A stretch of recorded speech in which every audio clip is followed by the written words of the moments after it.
They say you'll always remember the moment your heart breaks. For me, it was the day I walked into my wife's office and saw her feeding strawberries to another man. I discovered my wife was being unfaithful in a way I never could have imagined. But instead of confronting her head-on, I decided to take a different route, one that would leave a lasting mark. My name's Mark, I'm 35 years old. My wife, Emily, she's 33. We've been together for 7 years. We met through mutual friends, hit it off almost instantly, and from that point on, we were practically glued at the hip. She's sharp, funny, and could disarm anyone with that quick, clever sense of humor. I used to think I hit the jackpot. I thought we were solid.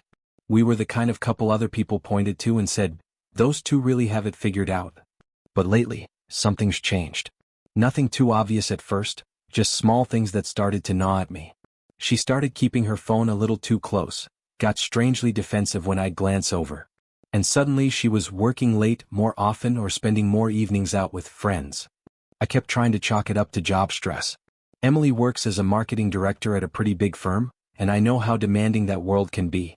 I didn't want to jump to conclusions, so I let it go. Or at least I tried to. But you know how sometimes your gut just won't let you? The first real red flag happened on a random Saturday. Emily said she needed to run a few errands, which was nothing unusual. She's always been fiercely independent, and I admired that. But she ended up being gone much longer than she said she would be. When she finally came home, something just felt off. She avoided eye contact, answered my questions with half-hearted replies, like her mind was somewhere else entirely. I told myself not to overthink it. Everyone has off days, right? But then it started happening more and more. She'd disappear for hours, always with some new excuse. Coffee with a friend, a last-minute work meeting, errands that somehow turned into entire afternoons. I wanted so badly to believe it was all innocent. But the unease inside me kept growing, like storm clouds gathering before a downpour, clouds only I seemed to notice. I guess that's why I'm sharing this. I'm still trying to process everything, to understand what happened, and maybe even hear from others who've been through something similar. I didn't want to be the naive husband, blind to what was right in front of him. But I also didn't want to accuse her without reason. This is how it all began. Now here's where things started taking a turn I couldn't ignore. After a few times of her being gone longer than expected, I still tried to give her the benefit of the doubt. I thought maybe she was just under pressure or going through something she wasn't ready to talk about. But then the little things began to pile up and the picture started to come into focus. One night, she told me she was grabbing a quick drink with some coworkers after hours. She'd done that before, no big deal. I didn't even think twice. But that night, she came home way later than usual. And when she walked through the door, she looked different. Her hair was a bit out of place, her lipstick smeared slightly, and there was this lingering scent of perfume, one I didn't recognize. It wasn't hers. She tried to act like everything was normal, but I could tell something was off. She wouldn't meet my eyes. I asked her how the night went. She said, it was fine, and then practically bolted to the bathroom to shower. My thoughts were racing. I told myself maybe she was just exhausted, but the doubt was already there, whispering in the back of my mind. That was the moment I seriously began to wonder, was she seeing someone else? The next day when she wasn't around, I thought about checking her phone. But of course it was locked now, password protected. There used to be nothing between us. She used to hand me her phone while driving, ask me to reply to a text or switch playlists. But now, it was always face down, always in her hand or tucked away. I asked her why she was being so secretive. She brushed it off, saying it was confidential work stuff. I wanted so badly to trust her. But everything inside me was screaming that something wasn't right. And over the next few days it only got worse. She was glued to her phone, smiling at texts and then quickly locking the screen when I walked by. Every time I tried to get close, she had some excuse. I'm just tired. I have a migraine. I could feel the emotional distance widening between us, and I didn't know how to bridge it. It hurt in a way I can't quite explain, like I was slowly watching the person I loved drift away, and I couldn't do anything about it. At that point I didn't have proof. Just a sickening feeling that wouldn't go away. I needed to clear my head, so I called up my oldest friend Tyler. We'd been tight since college, and if anyone could talk some sense into me, it was him. We met up at this bar downtown. It was one of our old hangouts from back in the day, back when life was simpler, before bills and careers and heartbreak. I laid everything out for him. Emily's weird behavior, the late nights, the emotional distance. Tyler listened quietly, then finally said, "Mark, listen. Maybe it's nothing. Maybe she's just overwhelmed. But you can't let this eat you alive." He was right. I knew he was. but the doubt wouldn't go away. So we ordered another drink, trying to push all that anxiety down for a while. And then I noticed her, a woman sitting a few stools down from us. Alone. Confident. Like the world couldn't touch her. She caught me looking. And instead of turning away, she smiled. For a little while, sitting at that bar, I stopped thinking about Emily. I know that probably sounds awful, but in that moment, it was like a breath of fresh air. It reminded me that life still existed beyond the mess in my head. Eventually, the woman from down the bar walked over and struck up a conversation. Her name was Jenna, and talking to her felt easy. She had this light, playful energy that I hadn't been around in a long time, funny, clever, and yeah, a little flirtatious. At first, it was just small talk, nothing more than two strangers chatting over drinks. But as the evening wore on, our conversation grew deeper. There was something about her that made me feel noticed, like I wasn't just this fading presence in a relationship that felt like it was slipping through my fingers. I found myself opening up to her, not spilling everything but enough for her to get the gist. I mentioned things at home weren't great, how distant Emily had become. Jenna listened without interrupting, asked questions like she actually cared, and never once looked at me like I was pathetic for feeling lost. It was the first time in a long time I didn't feel like I was just existing. I actually felt heard. I wasn't looking to start anything with her. My heart was still tangled up in Emily, or at least in the version of her I used to know. But being there, sitting across from someone who didn't look at me with disinterest or dodge my attempts at connection, it felt comforting. Familiar in a way that I'd missed more than I realized. When we finally got up to leave, Jenna handed me her number. "Just in case you ever feel like talking again," she said with a small smile. I hesitated. A big part of me didn't want to take it, but I did. I saved it not because I planned to use it, but because I didn't know what else to do. I didn't recognize myself anymore. I never wanted to be that guy who stepped outside his marriage just because things got hard. But I was worn down, exhausted from trying to fix something that kept falling apart, feeling more alone every day in my own home. I convinced myself maybe what I needed right now wasn't an escape, just a friend. What I didn't realize was that night, those few hours at the bar, would set off a chain of events that would flip everything on its head. Things were about to spiral fast. This next part is where it all really started to crack open. After the night out with Tyler, I tried to shove all my suspicions into the back of my mind. I wanted to believe I was just overthinking, that maybe Emily really was just overwhelmed and things would settle down. But the doubts never truly left me.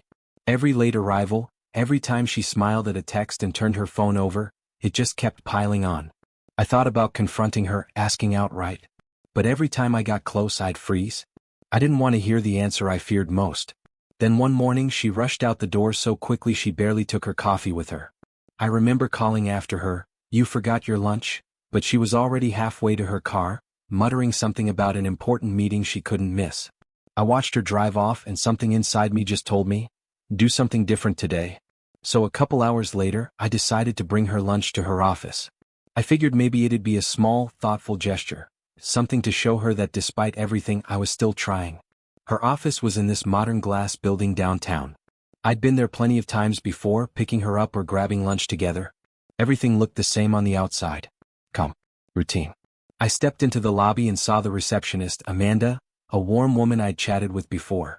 She usually greeted me with a smile and small talk, but today her face tightened when she saw me. Something about her expression made my stomach twist. "Hey Amanda. Just dropping off some lunch for Emily. She left it at home this morning," I said, lifting the bag with a smile.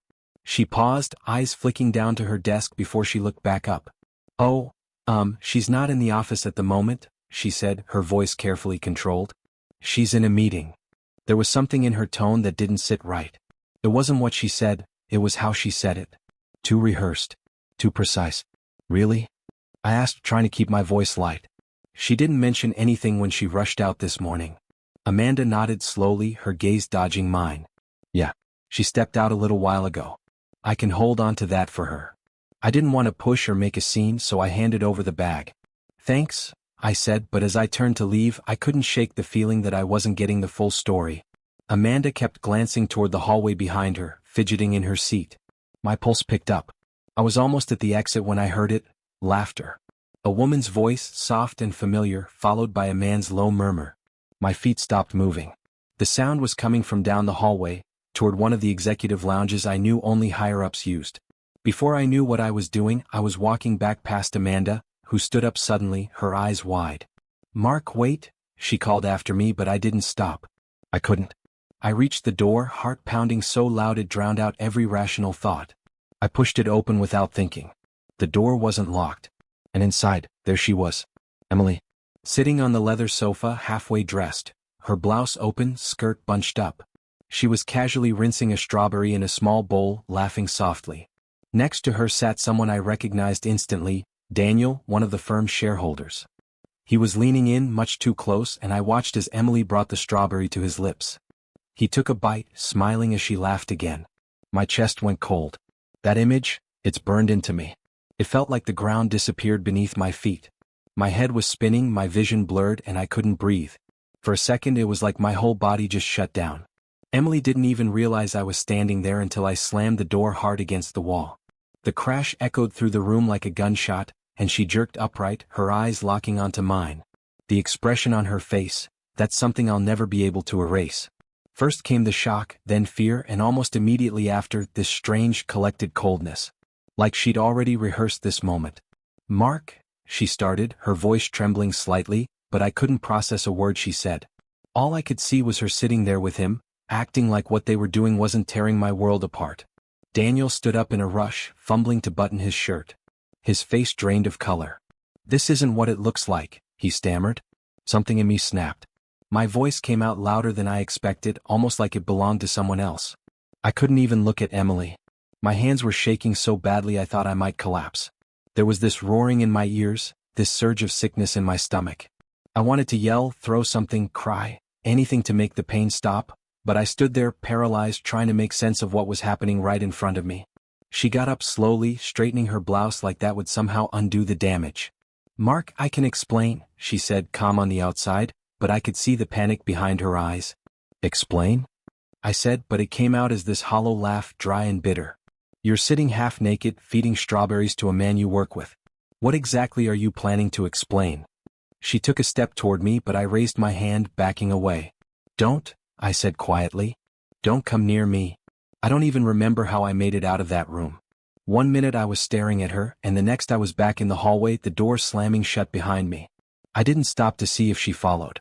I just kept walking, past Amanda at the front desk, past everything that used to feel familiar. I had no idea where I was going. I just needed to get away, from her, from that office, from all of it. My thoughts were racing, looping through the same questions over and over. How long had this been happening? How could she do this to me? There were no answers, at least not today. But one thing was clear, this wasn't a rough patch. This wasn't something we just talked through. It was betrayal, pure, undeniable, and I didn't know if I'd ever be able to forgive her for it. Later that night, I drove around aimlessly. The streets blurred past as my mind spiraled through rage, disbelief, and a kind of hollow disgust I'd never felt before. The image of her, smiling, playful, in that lounge with Daniel, was burned into me like a brand. I could have gone home, confronted her, demanded answers. But what good would that have done? She would have cried, apologized, maybe even begged. And I'd still be left standing in the wreckage. No, she wanted to play dirty. I was going to make sure she lost. The next morning I reached out to my buddy Ryan. He's a lawyer, sharp, experienced, and someone I trusted. I told him everything. About catching Emily with Daniel. About the lies.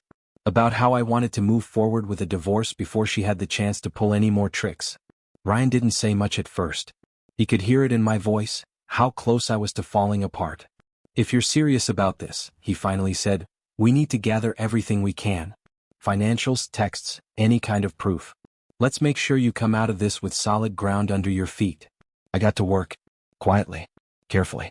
I combed through our bank records, old emails, even receipts. And sure enough, I found what I feared. She'd been moving money into another account. Little by little. Like she was getting ready to leave and wanted to make sure she'd be just fine when she did. That discovery lit a fire in me. I wasn't just hurt anymore, I was focused. And then there was Daniel. The man who sat beside my wife while she fed him strawberries. He already knew I'd seen everything. The look on his face that day? He was scared, no doubt about it. I hadn't reached out to him since, but I knew I needed him now. So I picked up the phone and called him. He answered on the third ring. "Hello. Daniel, it's Mark," I said evenly. "We need to talk." There was this pause on the line. Like he didn't know whether to hang up or beg for mercy. "Mark, listen. I'm really sorry about everything. I'm not calling for an apology, I interrupted. I'm calling because I need your help. He hesitated, confused, wary. Help with what? With Emily, I said, keeping my tone level. I'm not out for blood. I just don't want to get screwed over in the divorce. She's been hiding money, Daniel. I'm sure you've seen the way she operates. I think you know what I'm talking about. Daniel hesitated. I could tell he wasn't expecting that kind of call, not from me. I'm not sure what you're asking, Mark, he said, his voice stiff, unsure. I need your help, I said, keeping my tone icy and measured. I need information. Everything she's been hiding, accounts, details, what she's been planning. You help me get that and we all walk away without this blowing up into a disaster for your company. But if you don't, I paused, letting the silence settle in. Well, I won't hesitate to let your colleagues know just how intimate your strategy meetings with Emily have been. There was a long, heavy silence. I could almost hear him sweating on the other end. He knew I had him backed into a corner. Finally he caved. All right, he muttered. What do you want me to do? Over the next several days I built my case, quietly, methodically. Daniel, whether out of fear or guilt, began feeding me everything. The timeline of their affair, how long it had been going on, the hotel bills, the company resources they used to cover their tracks. I expected resistance, but he gave me more than I hoped for. It was all the ammunition I needed to move forward. But I wasn't stopping there. I didn't just want to expose them privately. I wanted to make sure Emily felt what I felt, that same sense of devastation and humiliation. She had an upcoming event at work. Big deal. She'd been talking about it for weeks. It was a corporate presentation for upper-level executives, potential investors, the kind of moment careers are built on. It was the perfect stage. On the evening of the event, I arrived early and slipped in unnoticed, dressed like I belonged. I made my way to the AV booth, clutching a USB drive. There's been a last-minute update to the intro slides, I told the technician, smiling like it was nothing. She asked me to drop it off for her. The guy nodded, plugged it in without question. Then I waited, hanging back in the shadows of the room as people filed in. I watched Emily work the room, greeting people with that easy charm, totally unaware that the floor was about to fall out from under her. I should have felt guilty, but all I felt was a cold satisfaction rising in my chest. The lights dimmed. The screen flickered on. It was supposed to be her big introduction. Instead, it was the beginning of her downfall. Photos, messages, hotel confirmations, emails. Every detail of her affair with Daniel projected behind her for the entire room to see. It was all there, laid out in brutal, undeniable clarity. The room went silent. I watched the shift in her expression, confusion, panic, and then realization. Her eyes darted to the screen behind her, then to the stunned faces in the crowd. She stumbled over her words, her voice cracking, hands trembling. She tried to speak but no sound came. That was my cue. I stepped forward just enough so everyone could see me. Sorry to interrupt, I said, my voice cutting through the silence. But I figured you all deserve to know exactly who you're trusting with your brand. Emily turned toward me, frozen in place, her face drained of color. I looked her dead in the eye. Hope the game was worth it, Emily. Because it's over now. And with that I walked out. I didn't stay to see the aftermath. I didn't need to. The damage was done. She had torn my life apart behind closed doors. I made sure her consequences weren't hidden either. It wasn't a proud moment. I won't pretend it was noble or clean. But in that moment it felt like justice. She turned our marriage into a performance and I gave her the final act. Afterward, though, all I felt was emptiness. Revenge didn't fix what she broke. It didn't take away the hurt. Watching her world unravel didn't put mine back together. I thought I'd feel triumphant, but instead, there was just a silence. A hollow space where something used to live. I needed air. A distraction. Something to remind me I was still human. So I reached out to someone who always had my back. I called up Tyler. Hey, I said, trying to sound normal. You around tonight? I could use a beer, or 5. He didn't ask questions. He didn't need to. Same place as usual? Yeah, I replied. I'll be there around 8. The bar hadn't changed, same dark wood, same dim lighting, same booth we always took near the back. I got there early, hoping the noise would help drown everything out. When Tyler arrived, he could tell just by looking at me that I didn't want to talk about Emily. So we didn't. We drank, joked about old times, talked about literally anything else. And then I saw her. Jenna. Same stool. Same confident, easygoing energy. She was sipping something dark, alone, just like the last time I'd seen her. The night all this madness had really begun. She looked over, met my eyes, and smiled. I couldn't explain it, but seeing Jenna again that night felt like the universe was giving me a nudge. Like maybe, just maybe, not everything in my life had to be a mess. I told Tyler I'd be back and walked over to her at the bar. "Hey Jenna," I said, sounding more sure of myself than I actually felt. "Didn't expect to run into you here again." She looked up, clearly surprised, but her face lit up. "Mark, right? I was starting to think you'd forgotten me." "Not a chance," I said, sliding into the stool beside her. We picked up the conversation like we'd never missed a beat. There was just something about her that made everything feel easier. She didn't ask heavy questions. She didn't look at me like I was broken. We just talked, laughed, and for the first time in a long time I felt like I could breathe. As the bar emptied out and the hours passed, our conversation wandered through everything from music to movies to bizarre things we'd seen on the train. The world outside might have been a disaster, but sitting there with her, it felt far away. It was past midnight when we finally stood to leave. Tyler had taken off earlier, clapping me on the back with a knowing smile. Jenna and I stepped out into the night together, the air cool and quiet. Instead of going our separate ways, we just kept walking. The city was asleep, and for once, it felt peaceful. "I live just a few blocks from here," she said as we turned a corner. "Looks like we're practically neighbors." "No way," I replied, genuinely surprised. "How have we never run into each other before?" She laughed, a light sound that cut through the night. "Probably because I'm usually out late. Guess that's why."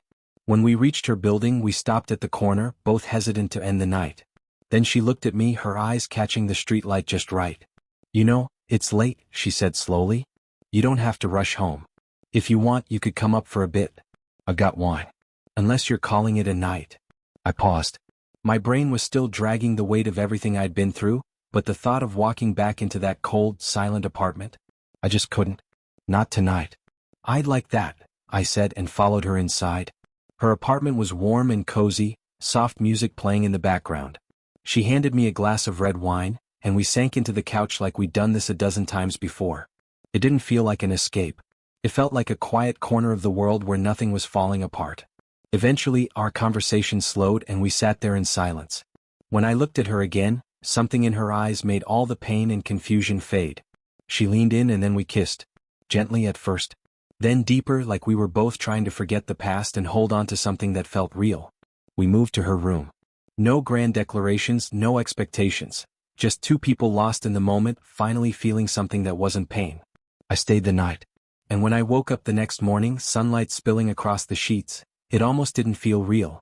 Jenna was still asleep beside me, peaceful, her hair splayed across the pillow.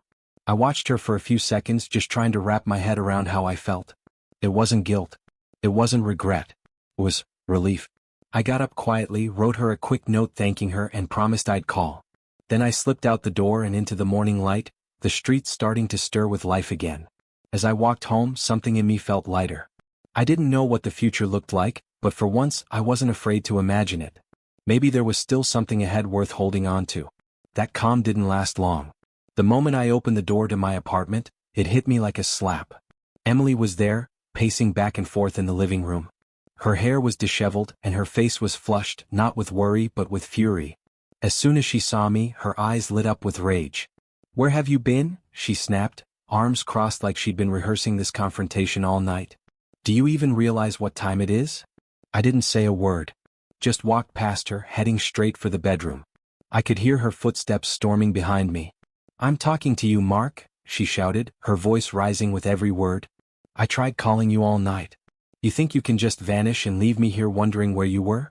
I stopped just outside the bathroom door and turned to face her. Finally, I looked her in the eye. There was a fire there, a mix of anger, fear, and something desperate clawing to take control. And for a brief second I felt something close to sympathy. But it passed. "Emily," I said, my voice calm but final, "I don't owe you any more answers. Not after everything." She blinked, startled like she hadn't expected me to stand my ground. "What are you even talking about? We're married, Mark. You can't just shut down and walk away like that." I cut her off before she could spiral into another guilt trip. "No, Emily. We're finished.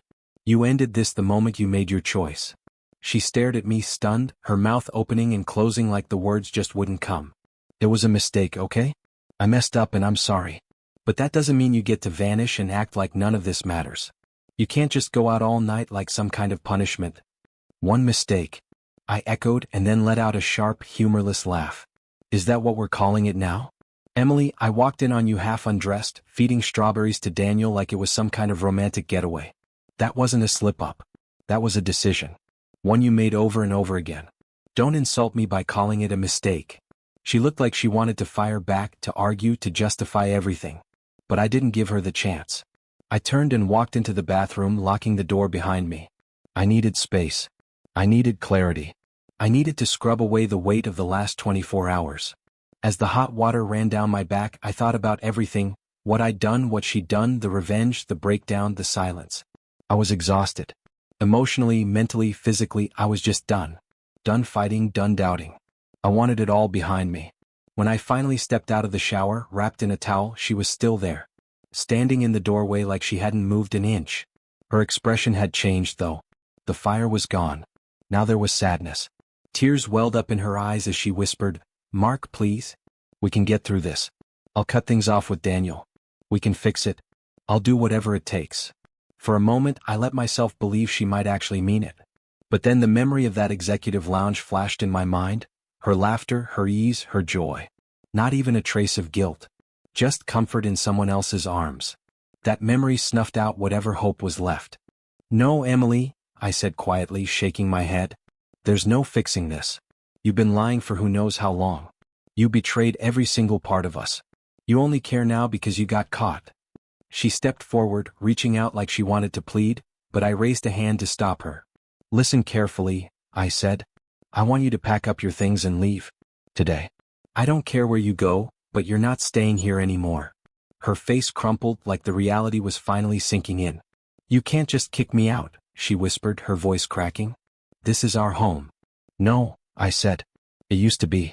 It stopped being ours the day you brought someone else into it behind my back." She looked like she was ready to argue, to fight, but instead, her shoulders sagged. The fight drained out of her. She nodded slowly, eyes full of quiet defeat. "Fine," she murmured. "But don't think this is over. You'll regret this, Mark." I didn't respond. I didn't need to. Her threats didn't matter anymore. I watched her turn and walk back toward the bedroom, her footsteps heavy. She was finally packing. It was far from over, I knew that. Divorce never ends clean. But it was a beginning. A way forward. I got dressed, trying to ignore the sound of drawers opening, clothes being tossed into bags. Then I checked my phone. There was a message from Jenna. "Had a great time last night? Hope you're okay." And for the first time in what felt like forever, I smiled. Just a little. A real smile. There was something on the other side of all this wreckage, something worth reaching for. I looked around the apartment, once filled with love, with laughter. Now it was just a shell of what used to be. But even standing there in that emptiness, I felt something shift. A clarity. Emily would be gone soon and I would finally be able to breathe. There was still so much to sort through. Paperwork, heartache, rebuilding. But I was done clinging to a version of life that no longer existed. I was ready to begin again, without lies, without betrayal, without her. I slid my phone into my pocket, took one last deep breath, and stepped out of the bedroom. I passed her quietly, not exchanging a single word. We didn't need to. It was all set. And even though I once imagined that watching her world collapse would bring me peace, it didn't. Not really. But it did give me one thing I hadn't felt in a long time. Control. And I wasn't letting go of it again. The aftermath of that company presentation hit like a tidal wave. Word about Emily's affair with Daniel spread through the office faster than I ever expected. Probably faster than she expected too. Once the truth hit that screen, there was no putting it back in the box. Everyone found out. Clients. Coworkers. Executives. The trust they'd placed in her? It shattered overnight. Emily had spent years building that reputation. Carefully, strategically, but it crumbled within days. The board called an emergency meeting and the fallout was brutal. They didn't just see her as someone who made a mistake. They saw her as someone who had lied to them, who had compromised the company's image. By the end of the week, she was out. Forced to resign. And wherever she went, the whispers followed. The looks. The judgment. The doors that used to swing open for her now stayed shut. But the part that really broke her, from what I could tell, wasn't losing the job. It was Daniel. She must have believed he'd stick around, maybe even thought he'd help her pick up the pieces. But the second it was clear she was no longer useful to him, he vanished. No explanation. No sympathy. Just silence. He was a shareholder, his image mattered. Being linked to a scandal like this wasn't in his plans. He cut her off completely. From what I heard, he never even gave her the courtesy of a goodbye. Just stopped answering her calls. Blocked her like none of it ever happened. And then came the part one never saw coming. I found out Emily was pregnant. At first, I thought it was some twisted attempt to win sympathy or stall the divorce. But a mutual friend confirmed it, she was really pregnant. Maybe she thought it would give her some kind of control again, a foothold in a world that was collapsing around her. But instead it left her even more lost. No job. No Daniel. No stability. Just a life unraveling. She tried contacting him. Of course she did. But Daniel didn't want any part of it. Once she was no longer useful or convenient, he pretended she didn't exist. And now she was on her own, expecting a child by a man who wanted nothing to do with her. It was like watching her entire world, this world built on manipulation, deceit, and carefully spun stories, fall apart one piece at a time. And the strange thing was, I didn't feel anything. No joy. No relief. Not even the satisfaction I thought revenge might bring. It was like the anger I'd carried had finally burned out. There was nothing left. While Emily's world fell to pieces, mine, slowly, almost quietly, began coming back together. And that was thanks to someone I never saw coming. Jenna. After that first night at her place, something just clicked. I wasn't expecting much. Honestly, I thought it would be a momentary escape. But every time we spent time together, it felt easier. Safer. Real. She never asked me to explain myself. Never poked around the broken parts. She just let me be me, which was exactly what I needed. We started seeing more of each other. I'd swing by her place after work. We'd share late dinners, take long walks through the city, lose hours in conversation. She made life feel lighter, less like I was dragging around the weight of everything that had happened. With Jenna, I could breathe. I could laugh again. Really laugh, not just go through the motions. One night, sitting in her apartment with a glass of wine, I looked over at her mid-conversation and realized just how far I'd come. A few weeks ago I was stuck, angry, bitter, hollow. Now I was here, smiling for no reason, listening to her talk about some ridiculous podcast she liked, and feeling something close to happiness. I knew I still had a lot to deal with. The divorce wasn't over yet, and there were more legal hoops to jump through. But for the first time in a long time, I didn't feel like I was facing it all alone. Jenna was my calm in the storm. My reset button. I didn't know what the future looked like, but with her, I felt ready to find out. Meanwhile, Emily's life kept unraveling. She reached out to me once, twice. First to apologize, then to ask for help. I never answered. What was left to say? I wasn't going to be her safety net. Not after everything. The last thing I heard was that she was still out of work, and the pregnancy was no longer a secret. It had become another chapter in a story that everyone whispered about but no one wanted to touch. I couldn't imagine what it felt like, pregnant, abandoned, with nothing to hold on to. But I didn't need to imagine it. That wasn't my problem anymore. In a way, I guess it was fitting. She built her life on deception, on shortcuts, and now those very things were dragging her down. I didn't need to watch it happen to feel justified. I'd already made peace with it. My revenge was complete. I didn't need more. Now, my focus is on something else, rebuilding. Not just the logistics of my life, but the version of myself I'd lost along the way. And maybe, just maybe, building something new with Jenna. She isn't just a distraction. She's something better. Real. Grounded. Kind. Every time I look at her, I see things I never saw in Emily: honesty, empathy, and that quiet, consistent presence I didn't even know I needed. She makes me feel seen. Human. Hopeful. I don't know exactly where this path leads. But I do know this: I'm done with the past. I'm not carrying it anymore. And I'm finally starting to believe that maybe, just maybe, I deserve a future that doesn't hurt.